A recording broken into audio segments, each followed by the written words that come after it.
Hello everyone, আসসালামু আলাইকুম। Welcome to my new video. আশা করি সবাই অনেক ভালো আছেন। আলহামদুলিল্লাহ আমরাও ভালো আছি। গাছ লাগান, পরিবেশ বাঁচান, একটু বাচ্চাদেরকে নিয়ে বাহিরে ঘুরতে বের হলাম। তারপরে একটা বড় নার্সারি বাগান আমার চোখে পড়লো। তারপরে ভাবলাম এখানে নেমে কয়েকটা গাছ নিই, যেগুলো আমি আমার বাসায় রাখতে পারবো ইনডোরে। তারপর আমি দেখে কিছু ইনডোর প্ল্যান্ট নিয়ে নিলাম। মানি প্ল্যান্ট গাছ আর আরেকটা মনে হয় লাকি ব্যাম্বো, এই দুই রকমের গাছ নিয়ে আসলাম আর কি। এটা হচ্ছে লাকি ব্যাম্বো গাছ। যাই হোক, এ ধরনের গাছ কিন্তু গ্রামে গঞ্জে অনেক চিপা চাপায় পড়ে থাকে, কিন্তু এগুলার কদর থাকে না। আজকে এগুলো আমি এত চড়া দামে কিনে এনেছি যে বললে কেউ বিশ্বাস করবে না, এত দাম। যাই হোক, দাম বেশি হলেও আর কি করার, যেহেতু আমার ইচ্ছে হলো যে গাছ কিনবো বা বাসায় গাছ লাগাবো, তাহলে এটার দাম অনেক বেশি হলেও এটা আমার কাছে কোনো কিছুই না, কারণ আমার কাছে আমার শখটাই অনেক বেশি বড়। তারপর এগুলোকে আমি মাটিতে সেট করে একদম টপের মধ্যে তারপরে ভালোভাবে ধুয়ে নিচ্ছি, কারণ এগুলাতে আবার উপরে মাটি লেগে থাকলে এগুলা পচে যাবে। এমনিতে এগুলা ইনডোরে রাখা লাগবে বাহিরের আলো বাতাস ছাড়া। এখন যদি এগুলাতে ময়লা থাকে তাহলে তো এগুলা নষ্ট হয়ে যাবে। তারপর আমি এগুলাকে ভালোভাবে ওয়াশ করে নিচ্ছিলাম আর কি। এখন গাছগুলো লাগিয়ে আমি একটু চিন্তামুক্ত হলাম, কিন্তু আমার কাজ তো বেড়ে গিয়েছে।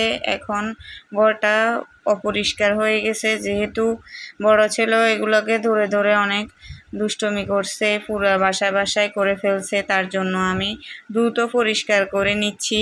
ছোট ছেলে নামার জন্য কান্নাকাটি শুরু করে দিছে, ও নিচে নেমে খেলবে, তাই বেশি তাড়াহুড়ো করছিলাম আর কি। দেখা যায় বাসা মুছামাছি নিয়ে আমার বাসায় প্রায় ঝামেলা হয় হাজব্যান্ডের সাথে।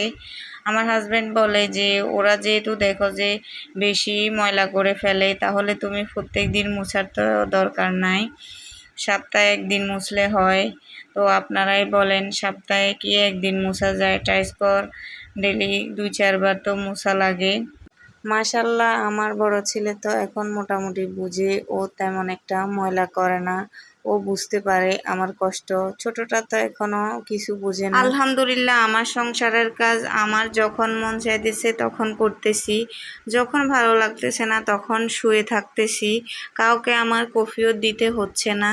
একটা অসুস্থ পরিবেশে মাছ মাংস খেয়ে থাকার চেয়ে আমি মনে করি একটা সুস্থ পরিবেশে ডাল ভাত খেয়ে থাকলেও এটা অনেকটাই শান্তির। আমার এই ছোট্ট জীবনে আমার আল্লাহ তাআলার কাছে এতটুকুই চাওয়া যে আল্লাহ, আপনি আমাকে অনেক বেশি টাকা পয়সার মালিক বানান। এটা আমি কখনো আপনার কাছে চাই না, কিন্তু আপনি আমার লাইফে কখনো সুখ শান্তির কমতি রাখিয়েন না।